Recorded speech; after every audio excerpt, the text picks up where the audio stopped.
Bueno, bienvenidos al quinto programa del segundo ciclo de crisis y conflictos del siglo XX, acá con los colegas y amigos Héctor Giuliano y Raúl Canicova, que querías decir algo, ¿no? Sí, agradecerle a Juan Manuel Suárez Pinto su gentileza, su generosidad y la posibilidad de hablar en estos programas que se han hecho ya larguísimos, estamos en el quinto del segundo ciclo, ¿no? Así que hay que agradecerle a él, en fin, que ha puesto a disposición nuestra todo esto, y bueno, esperemos que todo salga bien, ¿no? Pero además, principalmente... Sí, recordamos a los amables, a la teleaudiencia, de que este programa también se hace gracias a ellos.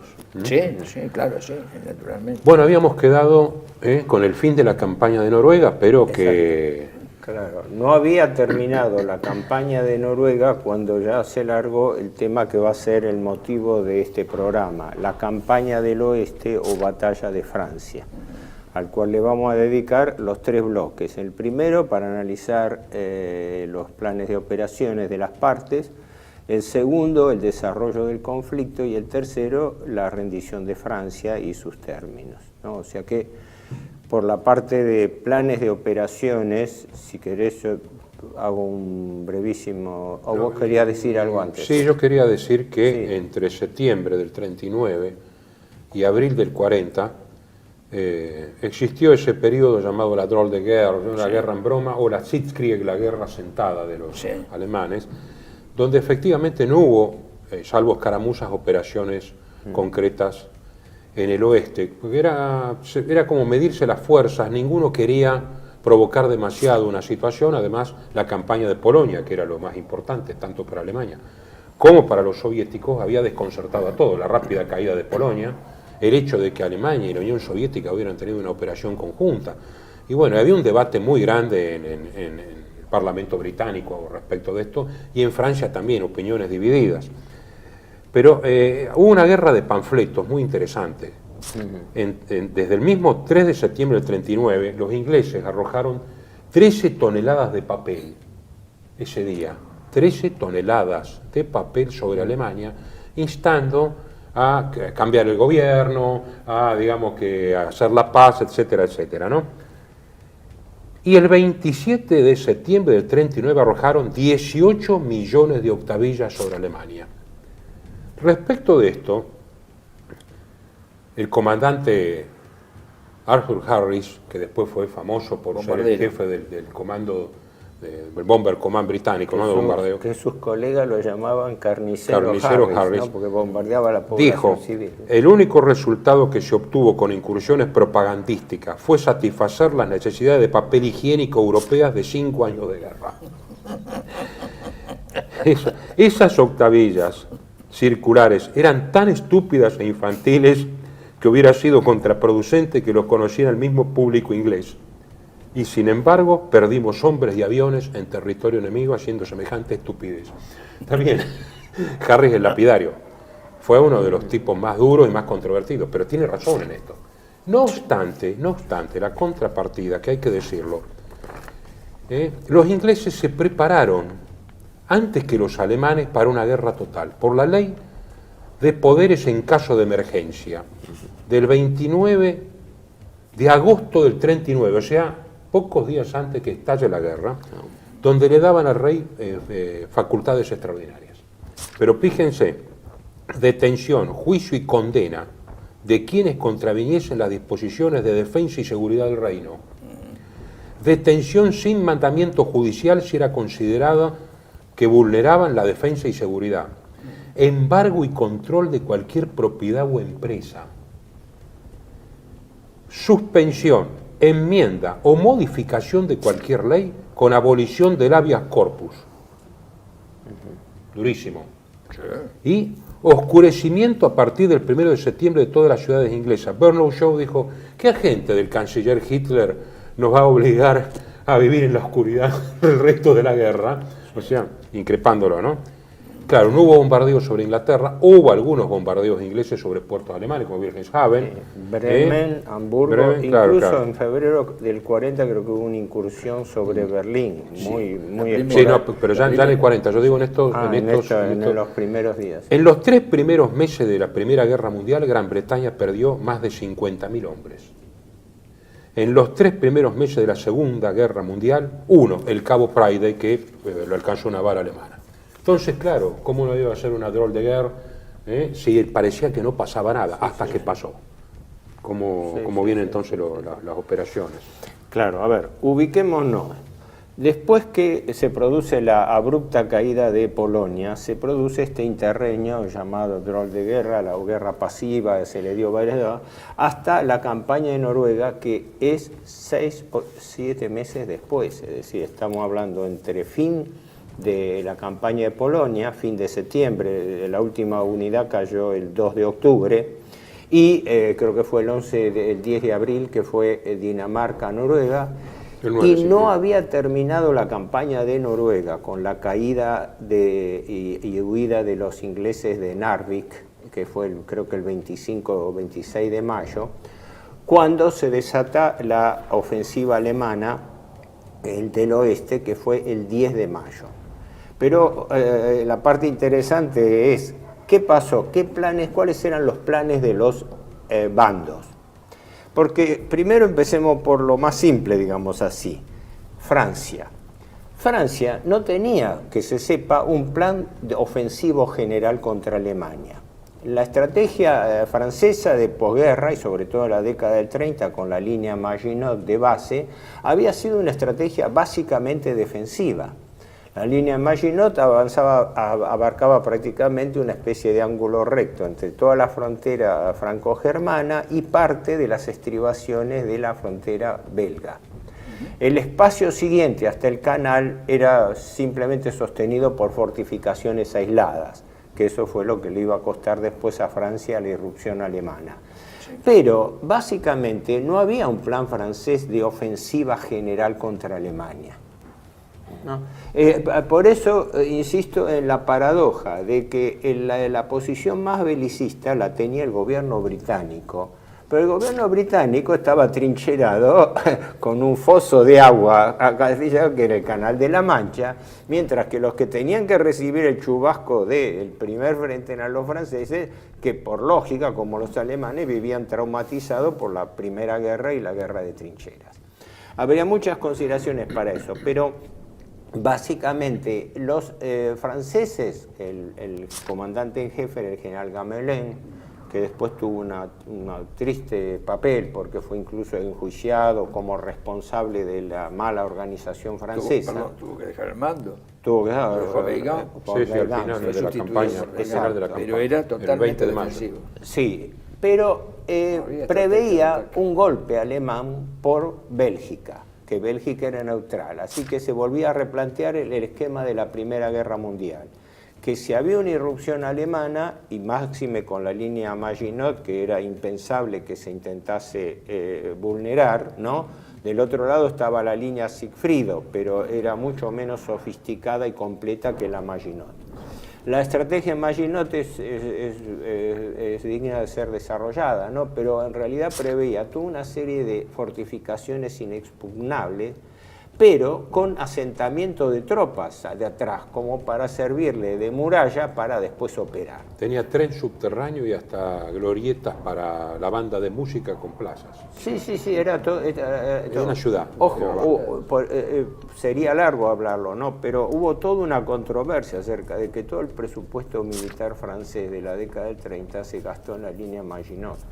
Y había todo un segmento de la oficialidad francesa, entre las cuales estaba De Gaulle, que se oponían a ese, llamémosle, despilfarro estratégico, porque decían que el mismo dinero se tendría que haber dedicado a fortalecer la fuerza operativa del ejército.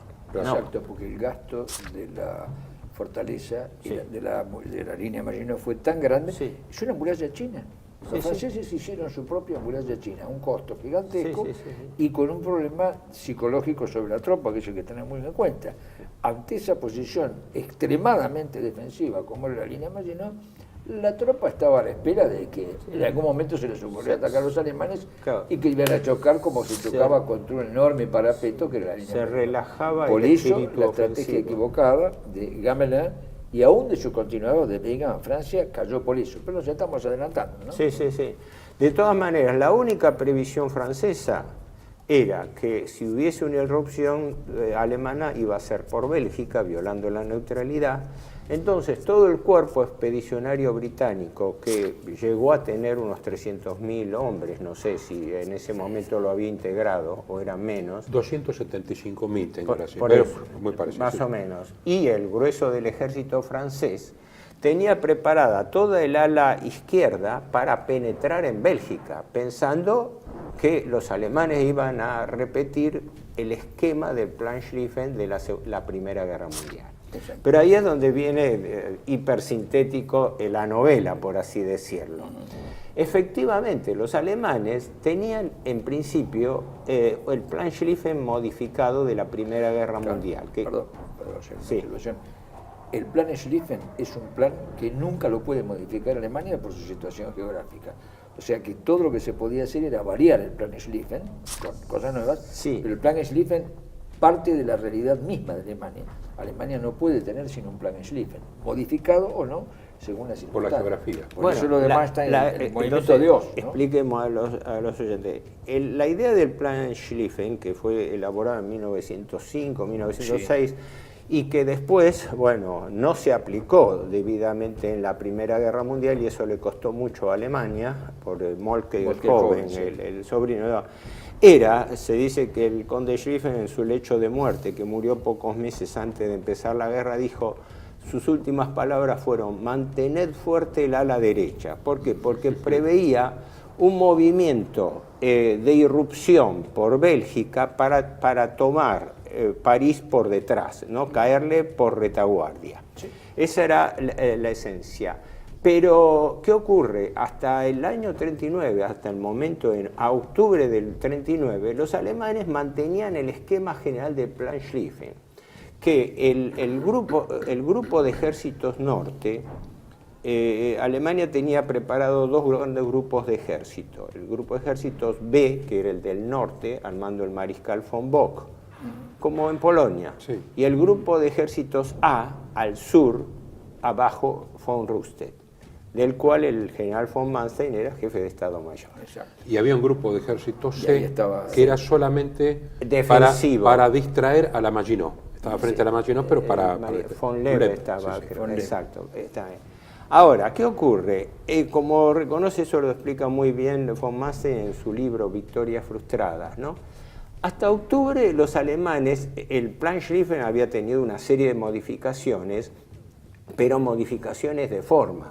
No había cambio en cuanto a que el eje de gravedad del ataque iba a ser por el ala derecha alemana, por el norte, irrumpiendo en Bélgica. Es más, había una controversia sobre si la invasión se iba a alcanzar o no a Holanda o no, porque Holanda no era operativamente necesaria para las operaciones terrestres.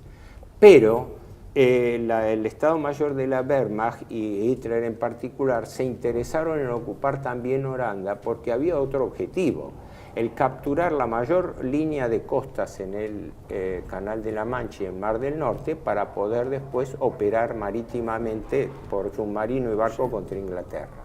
Sí, sí. Frente a eso... Perdón, el talón de Aquiles, porque hubiera sido Holanda un talón de Aquiles. Cuando uno ve la geografía, evidentemente, si uno deja libre Holanda y tiene Bélgica, hay una contradicción, no es como tener una pierna sin la otra. Claro, además... Los dos talones de aquí. Claro, Bélgica, después de la campaña de Noruega, uno se fija el mapa y ve perfectamente, sí, la media luna que cercaba, exacto, a Inglaterra desde las costas de Noruega hasta lo que sería el Canal de la Mancha. ¿Sí? Ahora, ahí es donde viene la idea genial que todavía con modestia von Manstein declara que el nombre Plan Manstein lo habría puesto Lidl-Hart después de la guerra, sí, pero no se conoció como tal. Él todavía dice que el mérito fue, sí, del grupo de Estado Mayor que él comandaba bajo von Rundstedt, en el cual estaban, entre otros, los que eran tenientes coroneles entonces, Blumentritt, que después fue, hasta el fin de la guerra, jefe de Estado Mayor biógrafo de Rundstedt. De Rundstedt. Sí. El teniente coronel von Treschko, que creo que después lo fusilan por el 20 de julio. Sí. O sea, hubo un grupo de oficiales, pero el que comandaba y llevó el mérito justificado fue von Manstein. ¿Qué pasa? Von Manstein observa 3 o 4 falencias de pensar en repetir el esquema del plan Schlieffen. Primero, el de expectativa. Iba a ser la línea de ataque más esperada por el enemigo. Claro. Estaba anticipada. Y que fue así, es decir, por eso dicen, el error de Gamelin, el comandante en jefe francés, fue dar por cierto lo que hasta entonces era cierto para el propio ejército alemán, de que iba a haber una revival, una reedición del plan Schlieffen. Luego, que el objetivo fundamental era el de una guerra terrestre. En eso difería el comando en jefe del ejército, el comando der Herz, de la Wehrmacht, que era el Estado Mayor Conjunto, porque el Estado Mayor Conjunto miraba también a las operaciones, a las costas, mientras que von Manstein parte de la base de que esto tenía que ser enfocado como una guerra terrestre y tenía que elegirse un pivote de ruptura. Ahí es donde viene el gran cambio. Él decía, en lugar de concentrar las fuerzas en el grupo de ejércitos B del norte y hacer el golpe tradicional en profundidad por Holanda, Bélgica, Luxemburgo, ¿no? Y caer sobre el norte de Francia en las estribaciones más allá de la línea Maginot, que estaban a la altura, llegaban hasta Sedan más o menos. Sí, hasta Sedan el espacio entre Sedan y el canal estaba abierto, digamos, permitía la guerra de maniobras, que era el fuerte alemán, siempre lo fue. Desde la guerra franco-prusiana de 1870 hasta la segunda, el objeto era no empantanarse en una guerra estática de trincheras.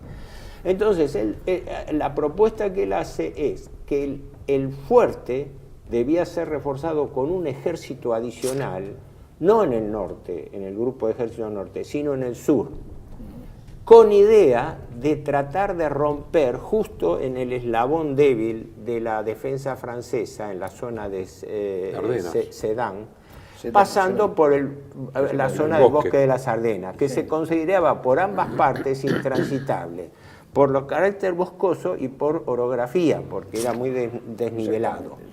Y en efecto, en ambos estados mayores, el alemán y el francés, había sido, digamos, descartado porque era una zona no apta para operaciones móviles. Claro, sobre todo, claro, vos decís móviles por los movimientos de los tanques, claro. Exactamente por eso hay algo que nos estamos olvidando, no sé si decirlo ahora un poquito después, que es la oposición de Halder al plan Manstein, y lo logra apartar por un momento, porque Manstein considera que igual pueden pasar los tanques por las Ardenas. No, es claro. La clave de Halder Manstein... le dice que no, ahí está el problema, le dice que no, y ahí lo retiran. Sí. Es Hitler el que decide, después toma la decisión de recuperar, al aplazar el ataque de mayo, por correr unos días, retoma la idea de Manstein, lo escucha de Manstein y ahí lo adopta. Bueno, eso pasó después, el 17 de febrero, pero el origen de la cuestión es una sutileza muy importante. Von Manstein prevé, por ejemplo, la combinación entre la estrategia de von Manstein y la táctica de Guderian, que es el que va a aparecer ahora. ¿Por qué? Porque Manstein es el que concibe la zona vulnerable donde hacer lo que se llama eje de gravedad del ataque. Dios. El eje de gravedad. Pero, ¿por qué? Pero además con una vanguardia de formaciones blindadas. Claro, la pero punta no, de la lanza. A ver, pero así, pero yo digo, la combinación entre la estrategia y la táctica. Manstein pensó en la estrategia de que hubiese una zona de ruptura. Pero, ¿cómo lo hacían prácticamente? Ahí es donde Manstein interesa a Guderian, pensando en que las unidades blindadas podían tener autonomía, que es la innovación que se hace en el arma alemana, que hubiese unidades alemanas independientes. Exacto. Bueno, sí, lo continuamos luego del break. Un minutito nada más, Robo, para redondear esta idea.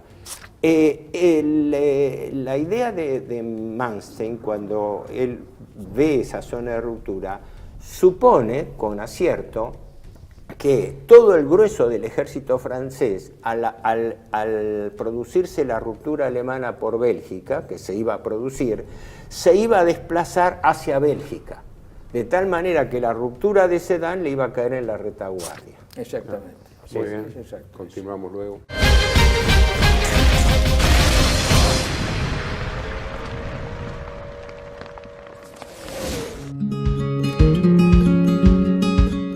Residencia de Los Ángeles es un hogar para adultos mayores habilitado en la ciudad de Buenos Aires, cuyo objetivo es la atención y cuidado de pacientes de la tercera edad. Más de 30 años de experiencia nos respaldan. Trabajamos con dedicación para cuidar a nuestros abuelos y así ofrecerles la felicidad y comodidad que ellos merecen. Estamos en el barrio Villarreal, pasaje Francisco Bauzá 2372, casi esquina Tinogasta. Comuníquese con María al 11 61 70 45 38. Los esperamos.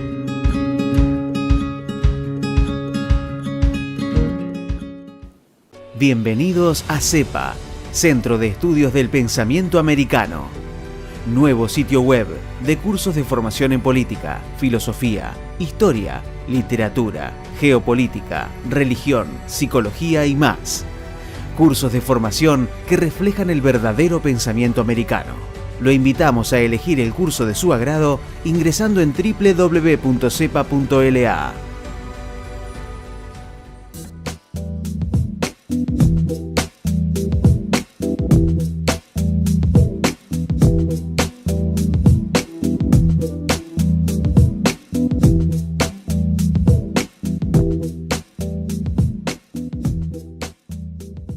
Decir siempre la verdad primero tiene un precio. Pero todos los días, en cada programa, en cada reportaje, en cada esclarecimiento, descubrimos que decir la verdad vale la pena. Decir siempre la verdad tiene un precio. Pero cada vez que recibimos tu apoyo, entendemos que seguir luchando vale la pena. Dependemos de tu ayuda. TLB1. Toda la verdad primero.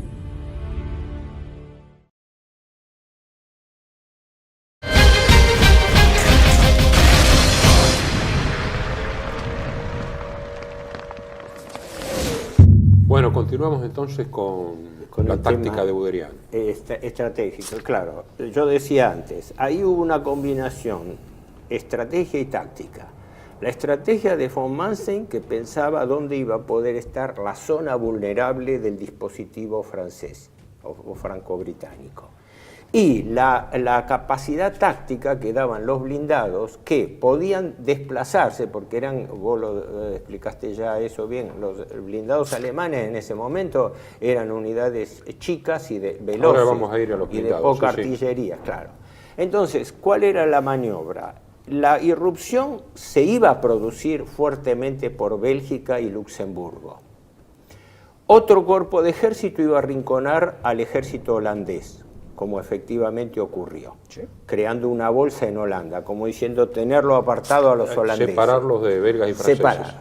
Pero la irrupción a través de Bélgica y Luxemburgo, lo que era importante, bueno, que lo atravesaron en un día, pero de todas maneras importante como zona de pase, esa zona iba a ser objeto del desplazamiento previsto de todo el grueso del ejército francés, como que ahí entraban en la trampa. ¿Por qué? Pensando en que el eje del ataque iba a ser en el norte. Y en ese momento se producía la irrupción de la ofensiva con los blindados a la cabeza a través del bosque de las Ardenas. Rompían en Sudán hacia el sur, en Sedán hacia el sur, pero inmediatamente giraban al oeste para hacer lo que llamaba la carrera del canal. Con eso les cerraban el paso a todo el cuerpo que quedaba embolsado en el norte. Claro, e impedían una línea de defensa sobre el río Somme. Sí, que por eso la premisa de von Manstein, que era la batalla se tiene que librar al norte, al norte del río Somme, sí, no permitirle retroceder para que pudiesen consolidar una línea. Y hablando de río muy importante, había que cruzar el Mosa. Sí, entonces le dicen a Guderian, ¿y cómo hacemos? Porque está el río, además, no es solamente las Ardenas. Sí. Y le dice, los Stuka abrirán el camino. textualmente, está en la memoria de él. Los tanques voladores. Claro, y efectivamente era un avión que todavía en ese momento servía como artillería y sirvió en la campaña de Rusia siempre, ¿no? Porque era muy lento para después seguir en Occidente, salvo en cosas puntuales, pero en ese momento era artillería volante. Sí, sí. Ahora, hubo una maniobra táctica realmente magistral, que fue la captura del fuerte Eben Emael, Claro, justo en el ángulo sudeste de Bélgica. Exacto. Un fuerte que, a similar de la línea Maginot, era un fuerte considerado modelo e inexpugnable. Sí, Yo leí al respecto, era una obra de arte, de ingeniería. O sea, eso yo me quería referir a eso. Comentalo vos, porque es importante, porque fue no nos olvidemos que la irrupción se produce el 10 de mayo. Sí. Y el 11 cayó el fuerte. Claro, Eben fue Emael. el mismo día había que tomar eso porque era indudablemente Y era un golpe de mano de audacia. Exacto, y por para eso- capturar los puentes sobre el canal Claro. Alberto de Bélgica. Sí, comentalo. El problema es la ubicación que tiene. Es una lástima que no tengamos mapas acá, porque la ubicación del fuerte de Ben Emael tiene, es decir, es un punto neurálgico en la defensa de la línea Maginot, y tiene un canal que tiene 40 metros de profundidad al lado, sí, infranqueable eso, sí. Y defendido por 600 hombres, adentro de la fortaleza había 600 hombres, y en los alrededores, para controlar los accesos eventuales, o 600 más, o sea, había 1.200 hombres en total. Los alemanes mandan 85 paracaidistas, que son los que, con planeadores, llegan con planeadores. La guarnición no se apercibió de eso hasta que vio que una especie de pájaros gigantescos sobrevolaban la fortaleza, se arrojaron en paracaídas y con 85 hombres con cargas huecas volaron todas las torres, porque el problema era la enorme artillería que tenía la fortaleza de Ben Emael. Esa artillería era la que querían neutralizar más que la guarnición. La guarnición no era tan importante, ahí lo importante era la enorme artillería, antiaérea y antitanque. Bueno, eso quedó neutralizado por las cargas huecas. Y lo curioso es que casi sin bajas, porque tuvieron pocas bajas, los alemanes tuvieron 4 o 5 hombres, bajas nada. Al mando un teniente, que fue famoso, fue Cruz de Caballo, Witzig, sí, exactamente, el teniente Witzig y el sargento Wenzel. Sí, realmente es increíble. Es un golpe de comando. Un golpe, Porque exactamente, un los golpe de planeadores comando. bajaron sobre los Bajaron techos. sobre los Claro, los techos, techos que son exactamente. levemente curvados, Eso es lo que y iba a abajo decir. está todo el armamento, pero arriba... Eso es lo que iba a decir. Pasó eso. Ahora, lo curioso es que los belgas, con muy pocas bajas, se terminaron rindiendo más que nada por el desconcierto. Es decir, el desconcierto es que esta línea Maginot, yo me adelanto a decirlo, pero en realidad afectaba, la línea Maginot y esas fortalezas afectaban el espíritu de las tropas, porque el espíritu de las tropas estaba en actitud totalmente defensiva y no beligerante, creyendo que las cosas se iban a solucionar sin guerra, un poco como le pasó al general Menéndez en Malvinas, ¿no? Todo esto se va a solucionar sin guerra, ya está. Sí. Pero no es así. La coraza que ya era suficiente. La coraza era suficiente. Y no solo no fue así, pero lo que pasa es que eso produce una situación negativa en la tropa. En cambio, del otro lado, las tropas estaban en actitud de agresividad absoluta, de avanzar a cualquier costo. Lo de Guderian es ejemplar con el plan Manstein, o sea, las cosas bien organizadas, como explicó acá muy bien Héctor, pero con un espíritu de tropa que estaba dispuesto a perforar lo que se le encontraba delante. Lo de Ben Emael es un ejemplo, porque con 85 hombres, bien mandados por un comando, se logra neutralizar una posición, una fortificación como era la de Ben Emael, con 1.200 hombres en total, sumados los dos. Mira, internos y dos externos. aspectos, uno político y otro técnico. Primero digo el técnico, así no me olvido. El técnico era que el propio ejército francés se confió en que la fortaleza y el dispositivo de defensa iba a demorar cualquier avance alemán, de tal manera que le diese tiempo a que el traslado francés hacia el norte se produjera. Entonces fue también una sorpresa para el ejército francés, porque el ejército francés no preveía una caída nada menos que del fuerte de Eben Emael, que los blindados atravesasen en 24 horas a Luxemburgo, Por que supuesto, es pequeño. por eso es que yo digo que estaba, es decir, el alto mando, Gamelin, Weygand, el cambio no significa gran cosa, Sí, sí. estaban convencidos que la línea, ¿cómo se llama? Que el Mossad y el Somme eran invulnerables, que no podían nunca llegar los alemanes ahí porque estaba esa línea de defensa. Esa mentalidad conductora de la guerra, porque Gana no conductora de la guerra, es lo que se transmitía a la tropa, la actitud defensiva. Por eso se desmoronó el desmoronamiento, cuando se produce el desmoronamiento, después de que los tanques de Guderian rompen el frente en Sedan, las divisiones de infantería se desmoronan rápidamente. Los intentos heroicos, por cierto, del 9º ejército francés, ¿no es cierto? Y el segundo que estaba cerca. Y el segundo, claro, exactamente, fueron insuficientes porque se les disgregaba, se desarmaba como un merengue esto, ¿no? Como se disgregaba porque la tropa no tentaba la actitud ofensiva, sino totalmente defensiva. Del 13 al 15 de mayo la ruptura, así que inmediatamente después de la... Claro, días. el fuerte cae el mismo 11, o sea, se asaltó el 10 y en pocas horas se cae. Ahora, ¿qué había pasado paralelamente? Efectivamente, un ala del ejército norte, el grupo de ejércitos B, atacó Holanda. Y las tropas holandesas retrocedieron por el empuje alemán.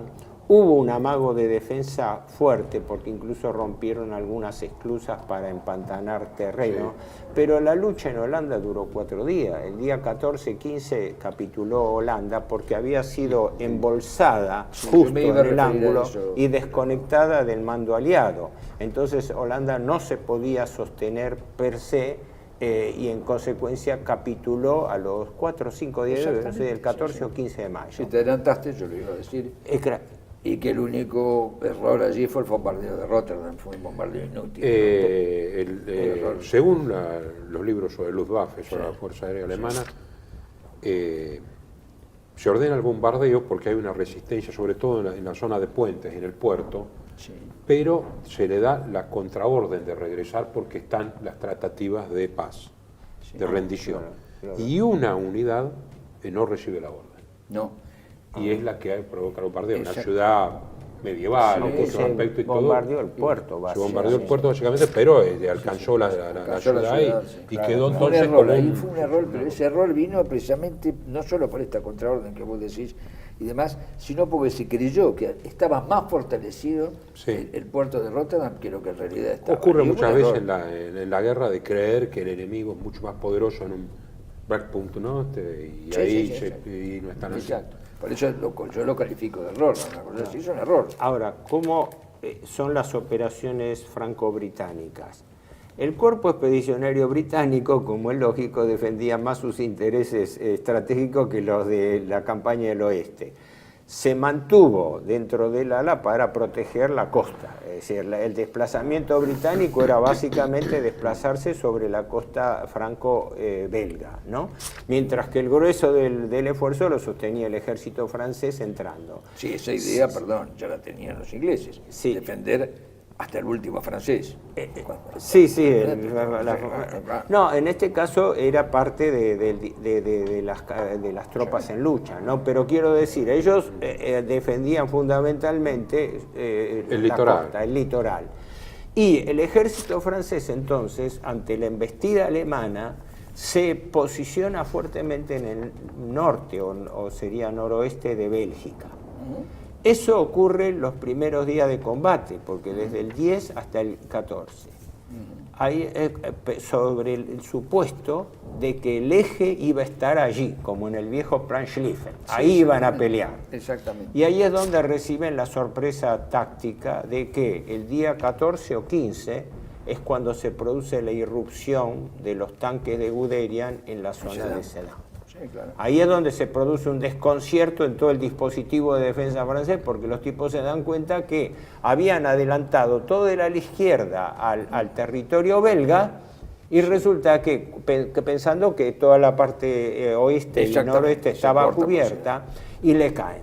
Ahí se producen fuertes luchas. Si no me equivoco, creo que el mismo De Gaulle estaba en un... Hay un combate de tanques en Gembloux, que no sé bien dónde está ubicado, porque es un lugar muy pequeño. Al norte de Sedan. Al norte de Sedan.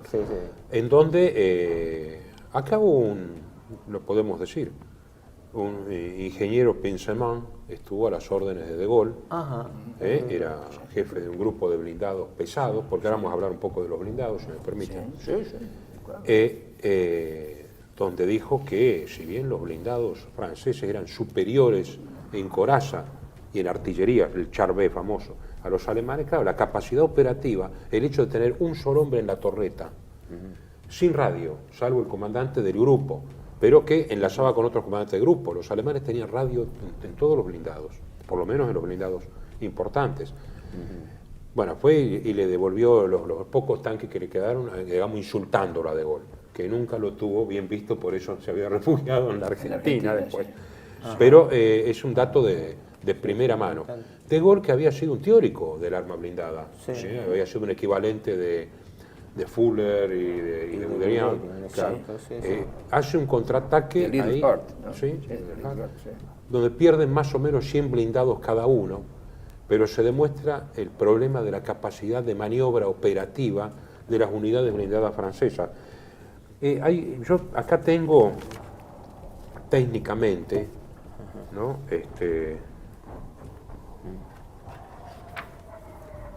Porque los blindados alemanes eran más rápidos, pero con artillería más débil. Aquí este libro que Ryan Perrett, un libro de batallas, de todas las batallas habidas por haber desde la antigüedad hasta ahora, pero está un libro muy técnico donde dice, ¿no? Las fuerzas que están en operación en el lugar.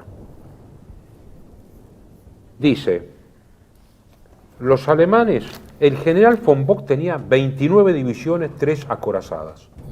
O sea, el grupo de ejércitos B, el del norte. El grupo de ejércitos A de von Rundstedt, 45 divisiones con 7 acorazadas. El grupo de ejércitos C, 19 divisiones, frente a la Maginot sin ninguna acorazada. Un detalle, de la autonomía de las unidades, de las divisiones Panzer, que claro, no tenía, es decir, que las unidades Panzer eran independientes de la infantería. Claro, con 42 divisiones en reserva, 2.439 tanques tenían los alemanes, de los cuales 1.478 de ligeros, armados solo con ametralladoras. Los franceses tenían 3.000 tanques, ¿no? 43 divisiones en el norte y una británica. Y después, al sur, 22 divisiones con 2 ligeras mecanizadas. El general Giraud, con el 7º ejército, tenía 7 divisiones con una mecanizada. En la reserva, 22 divisiones. 3.000 tanques. Muchos de ellos mejor armados y blindados que los mejores vehículos alemanes. El BEF, el British Expeditionary Force, del mariscal Lord Gott, 9 divisiones, 200 tanques ligeros y 100 tanques de infantería que son medianos, ¿no? Después, unos 237.000 hombres, hay, más 9.400 de aviación. El ejército belga, 18 divisiones, más 4 en reserva, 375.000 hombres.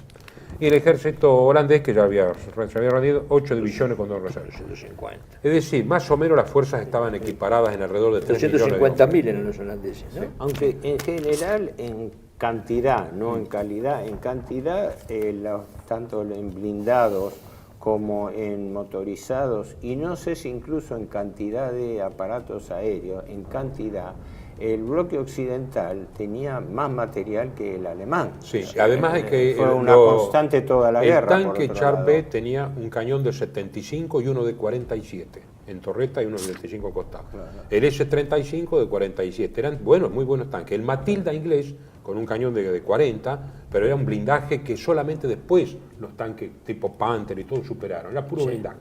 Eran difíciles de maniobrar, tenían un gran problema de comunicaciones, mientras que los alemanes, primero, tenían la artillería volante, el Stuka, que ablandaba el camino. Y después la velocidad de los tanques, el T-38 checo, que fue quizá el mejor tanque liviano rápido de la guerra, que era el que avanzaba, avisaba, entonces venía el Panzer III, que era el clásico alemán con cañón de 50 milímetros, y el Panzer IV, que era lo mejor que tenía, con cañón corto de 75. Claro. Pero muchas menos unidades que... Claro, pero algo que no sé si dijiste, Gracito, que es el hecho de la comunicación que había entre los tanques, que por ejemplo, en el lado francés eso era un problema tremendo, la logística funcionaba para el demonio, donde estaban los tanques no estaba el combustible, donde estaba el combustible los tanques no pasaban, Y los franceses Por eso quedaron- muchos generales fueron Claro. capturados. Sí, por eso fueron capturados. Pero hay un caso muy curioso que es cuando se rompe, es una anécdota por supuesto, pero ilustra este tipo de situación, que es cuando se rompe el frente en Sedan y empiezan a pasar los tanques. El general Gamelin estaba comiendo a 25 kilómetros del frente con ¿cómo se llama? Con mozos con guante blanco. Se veía, era una cosa muy curiosa. Y le dijeron, mire, están llegando los tanques alemanes. No sé si llegó al postre, el café no llegó, tuvo que irse. Pero es una cosa increíble, ¿no? Ahora, la irrupción, producida la ruptura de Sedan y la sorpresa francesa, ya ahí hubo una especie de conmoción hasta psicológica en el Estado Mayor francés, porque se daban cuenta, o no sé si en esos términos, que habían caído en una trampa. Ellos habían supuesto que el golpe iba a venir desde el norte, y cuando creían que el eje de Gaeta, encuentran que tiene una ruptura en el sur donde no tenían fuerzas para hacerlo. Exacto, Ahí- perdón, la tragedia de Francia es esa. Es decir, esa sorpresa que vos decís, ese Sí. ataque de sorpresa, Sí. les derrumba toda la estrategia, porque Por solo eso. tenían la estrategia esa. Exacto. No había alternativas. Al no tener alternativas, claro, la Claro, irrupción pero ¿qué alemana- ¿qué hacen los franceses? Primero sí, esta desorganización logística, porque la resistencia francesa en bolsones de resistencia y todo podía ser, pero desde el punto de vista estratégico, táctico, no decía nada. No. ¿Qué ocurre? Los tanques caen, eso es lo importante, caen hacia el sur, y los franceses temen incluso que giren hacia el oeste, hacia París. Tanto es así que a los pocos días, cuando se escapa el gobierno francés de París, ¿no? Porque la ven vulnerada, A Burdeos. los tipos declaran la París ciudad abierta, porque pensaban que los tanques iban a volver a intentarlo de la Primera Guerra Mundial, es decir, una vez que cayeron hacia el sur, girar hacia el oeste a buscar a París, y hacen lo contrario, giran en fuerza todo al este en lo que se llamó la carrera del Canal. Exactamente. Ahí es donde no solamente desconciertan el eje defensivo, sino embolsan al ejército del norte. Y todo el ejército del norte, que franco-británico, queda embolsado.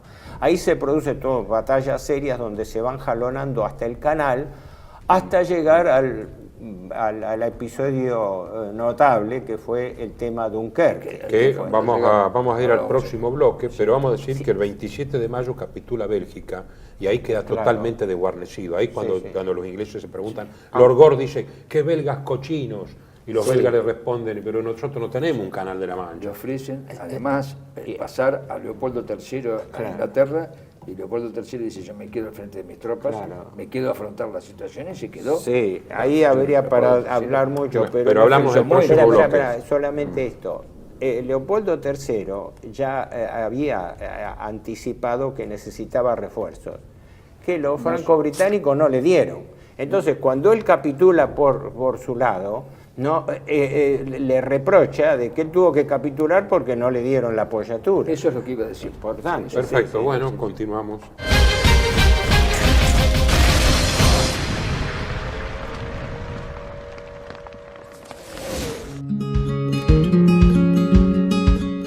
Residencia de Los Ángeles es un hogar para adultos mayores habilitado en la ciudad de Buenos Aires, cuyo objetivo es la atención y cuidado de pacientes de la tercera edad. Más de 30 años de experiencia nos respaldan.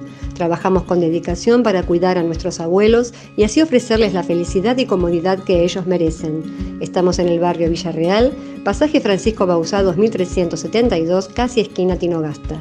Comuníquese con María al 11 61 70 45 38. Los esperamos.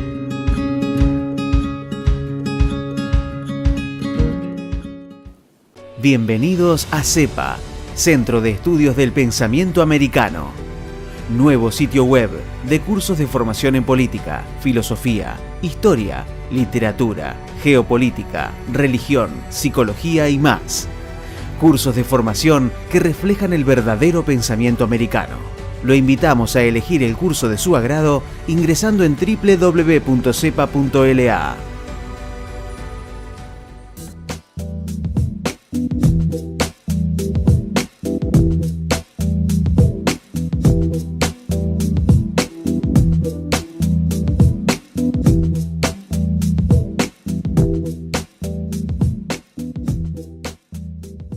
Decir siempre la verdad primero tiene un precio. Pero todos los días, en cada programa, en cada reportaje, en cada esclarecimiento, descubrimos que decir la verdad vale la pena. Decir siempre la verdad tiene un precio. Pero cada vez que recibimos tu apoyo, entendemos que seguir luchando vale la pena. Dependemos de tu ayuda. TLV1, toda la verdad primero.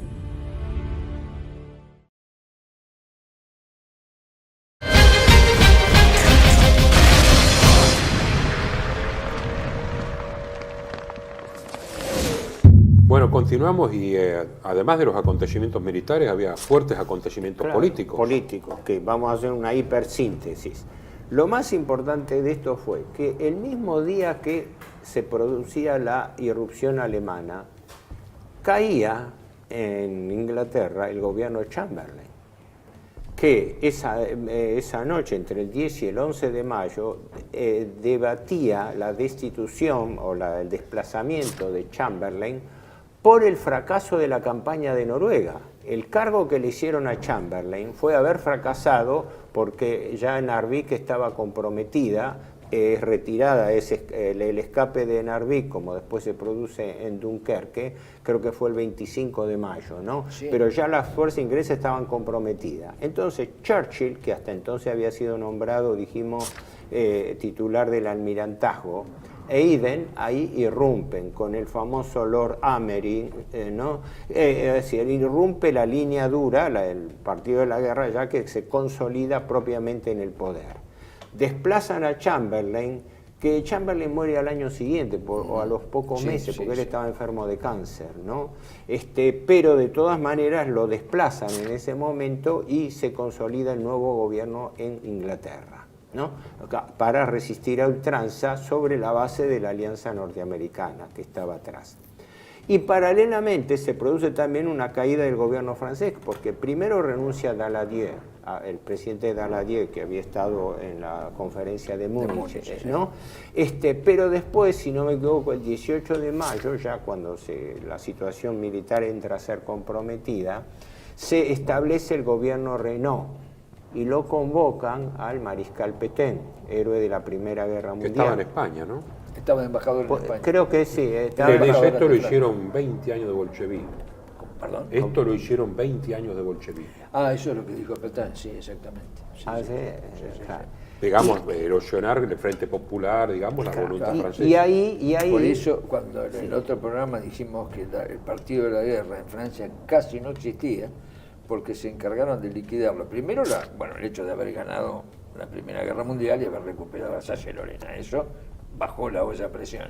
Y después, los años del gobierno del Frente Popular, que erosionaron enormemente, el problema social fue gravísimo, y eso contribuyó enormemente. Por eso, la frase de Pétain, eso de 20 años de bolchevismo han dejado esto, en cierto modo es muy real, ¿no? Porque ahora, no se puede esconder esto. A raíz de la situación comprometida militar, cambia el gobierno, llaman presidente Renault, lo llaman a Pétain, y como es en el Estado Mayor, lo desplazan a Gamelin, prácticamente lo destituyen. Después fue procesado Gamelin por su desastrosa conducción y lo nombran al general Weygand, ¿no? Al frente.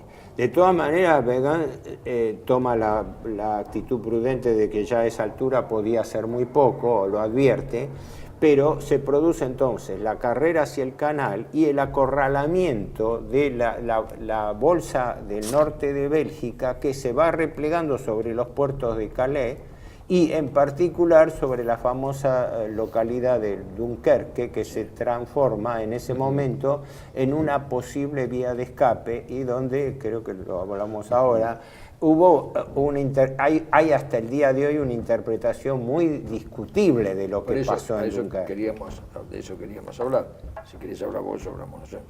De todas maneras, es decir, primero, el cambio de Gamelin por Weygand, lo único que hizo es paralizar las operaciones en un momento en que se derrumbaba todo por 2 días, porque Weygand dijo que tenía que estudiar la situación. Esos 2 días son decisivos, Por eso el repliegue británico, Gort y Weygand, solo 48 horas después, para retomar el plan de Gamelin, porque no hay otro, no tienen alternativa los franceses. Por eso insisto, ya estaba destruida la estrategia francesa, estaba destruida desde el inicio, estaba equivocada desde el inicio. Una suma de equivocaciones los llevó a eso, más lo que dice desde el punto de vista político el mariscal Pétain, yo estoy de acuerdo con eso, es decir, una situación política que venía de arrastre y una situación militar que se descompaginó. Se les desarmó como un castillo de naipes. Por eso Weygand vino a hacer lo mismo que Gamelin, 24 horas, 48 horas. Hizo algo Weygand. Pensó en una línea defensiva justamente en el Somme, que se llamó la línea Weygand, que él no la llegó a componer, pero era la estrategia defensiva que él pensaba de última, de que no podía salvar la Bolsa del Norte, pero con las fuerzas remanentes se atrincheraban detrás del río Somme y también creo que el Loire y todo, como para tratar de frenar. Los ingleses, para salvar la ropa, hacen un contraataque en Arras. Donde los escoceses, Rommel lo dice, mis blindados, perdí 19 blindados frente a los escoceses de faldita, de faldellín, la traducción española de faldellín, ¿no? O sea que hubo algunos encuentros, pero la valentía de algunos grupos no cambia la situación. Hubo actitudes heroicas. La clave ahí estuvo. Los cadetes de Somme. En que la idea era que Francia no cayese, sino que pudiese reconstituir una línea defensiva más al sur para salvar lo salvable, porque era el resto de Francia que estaba en juego. Y por Pero eso ya era tarde. Claro, por eso la llamada línea Weygand no pudo llegar a constituirse, que era la clave. El ejército anglo-francés es acorralado en la zona de Calais y ahí es donde se produce el famoso episodio y la batalla de Dunkerque, que en principio permite la llamada Operación Dínamo, que la llamaron los ingleses, donde a mi juicio los ingleses trataban de convertir su derrota en una victoria aparente. ¿Por qué? Porque efectivamente por Dunkerque escaparon más de 300.000 hombres, pero escaparon bajo circunstancias muy especiales. Sí, pero eso nos queríamos referir, a eso. Bueno, ¿qué estrategia podían seguir el ejército alemán y sumando políticos, digamos, porque hay opiniones muy controvertidas, ¿verdad? Claro, exactamente. Hay una parte operativa que evidentemente los ingleses, dice muy bien Héctor, reembarcaron a esa gente, pero a duras penas podían reembarcar 20.000 personas. Dejaron todo el material, hasta el último tornillo. Pero aparte de material, si no se hubieran dado de la segunda. El plan inglés era reembarcar aproximadamente 25.000 hombres. El campo se les hizo orégano cuando se frenó la ofensiva de los Panzer y se frenó el ataque sobre Dunkerque. Pero en realidad el plan inglés era un plan desesperado, no era estratégico, ¿no?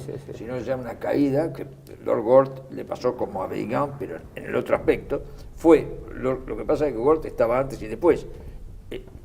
Gort hace una estrategia Weygand que fracasa y dice, bueno, lo último que podemos hacer es rescatar lo que se pueda de hombres.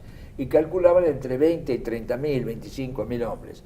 Si reembarcaron mucho más es porque hubo una detención. Yo pongo un signo de interrogación. ¿Error del alto mando alemán o una intención política que hizo un nublado sobre la cosa? Hubo un hecho militar concreto, hubo una orden de detención de Hitler. Exacto. Que Guderian dice, la funesta orden de detención de Hitler. Sí, von Rust dice, los quiere salvar a los ingleses de una derrota vergonzosa. Estaban enojados. Había tres alternativas básicas, que eso también lo toca David Irving en su libro La guerra de Hitler. Sí, yo iba a decir eso. De que no era exactamente la opinión de Hitler, sino la opinión del Estado Mayor, porque el mariscal Keitel en particular había también apoyado eso, diciendo que esa es una zona que no era apta para operación de blindados y que los blindados mejor retenerlos y no exponerlos a una lucha allí porque los necesitaban para la segunda parte de la ofensiva contra Francia, porque efectivamente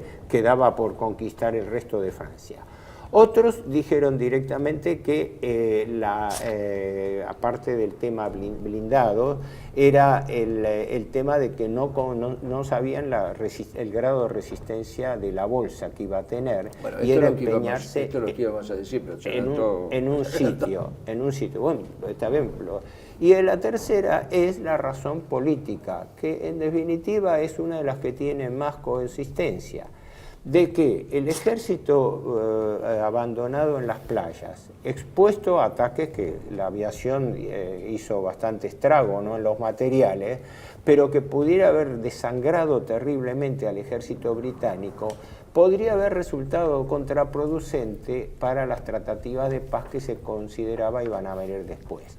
Como diciendo que Hitler trató de no tener una victoria sangrienta, porque eso iba a deteriorar, por así decirlo, las negociaciones de paz. Claro, si tenían un ejército diezmado donde habían tenido cualquier cantidad de bajas, pensar en una alternativa de paz iba a ser más difícil. Esas son, en principio, las principales y probablemente teorías. Una conjunción de sí, esos factores haya sido también lo que permitió lo de Dunkerque, porque claro, todo tiene un poco de razón. Es claro, sí. Sí, yo creo que una cosa no quita la otra, es decir, la cuestión militar es secundaria acá. El zanjar esa situación, prueba está que la guardia entró, el estandarte entró en Dunkerque, los que querían entrar entraron. No había impedimentos mayores para los tanques, sí había, si uno visita esa zona, todavía hoy percibís que es una pantanosa y demás, pero no era un inconveniente, eso se hubiera solucionado con tropas paracaidistas, todo. Es decir, el frenar al ejército inglés en Dunkerque hubiera sido simplemente una maniobra táctica más y quedaba solucionado. Allí hubo un problema político o un problema de error, por eso yo no sé, yo pongo el signo de interrogación. Sí. O fue un error del alto mando alemán, esto quiero decir Hitler porque es el comandante supremo, o bien el comandante supremo tenía un plan político que después probablemente, esto ya se presentaría sobre todo el resto del año 40 y buena parte del 41, ese plan político era la búsqueda de una paz, no a cualquier costo, pero sí a una paz con muchas concesiones. Y esto hubiera sido un amague. Ciertamente está la frase de Churchill, ¿no?, de que la generosidad de Hitler lo va a llevar a la derrota por este tema de Dunkerque, lo tomó como un símbolo Churchill, ¿no? Ahora bien, aunque la propaganda fabricó lo contrario, la propaganda fabricó la heroica huida de Dunkerque. Pero Churchill lo dijo muy bien, Sí, la guerra sí. no se gana con evacuaciones, esto es claro. una evacuación y no una victoria. Claro. Pero para la opinión pública, claro. pues vamos a dar el dato. Por eso dijo eso. Sí. Que quedan encerrados en Dunkerque 9 divisiones inglesas y 5 francesas, 400.000 hombres, enfrentando al cuarto y 18 ejércitos alemanes, con 9 divisiones y 200.000. Pero había muchos blindados, la séptima de Rommel estaba ahí, y Rommel dice, bueno, ¿qué hago? Y no, en otro momento se ve insubordinado. Claro, tened en cuenta una cosa, gran parte de esos 400.000 hombres estaban desarmados, habían tirado el armamento, estaban para embarcarse. No embarcaron un tornillo, digamos así, dejaron 62.000 bajas, Un tornillo. 62.000 bajas, la mayoría franceses son 40.000. Bajas es muertos y prisioneros, ¿no? Sí. Pues ahí está el famoso tema de que los franceses eran de segunda, no eran embarcados, ¿no? 338.000 evacuados, un tercio franceses y belgas, ¿no? Claro está. Perdón, creo que después parte de esos franceses evacuados los desembarcaron en el sur de Francia. Claro. Parte de eso, Sí, no sí. fueron llevados a Se Gran pierden Bretaña. 6 destructores ingleses y 3 franceses y 19 dañados, 56 barcos de evacuación y 161 pequeños buques civiles. Acá hay un gran coraje civil de los ingleses en poner todos los yates, todo lo que hubiera, ¿no? Y hay 100 bajas de la RAF y de la Luftwaffe. La Kriegsmarine, que siempre se dijo, ¿por qué no intervino?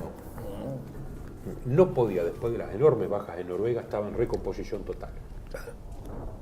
Los acorazados todavía no habían entrado, los grandes acorazados todavía, habían perdido muchos cruceros, no podían hacer demasiado. Ahora, esto envalentona indudablemente a los ingleses. Churchill se da cuenta que es una evacuación, pero a su vez le refrenda, digamos, su popularidad, porque vuelven los ingleses a casa.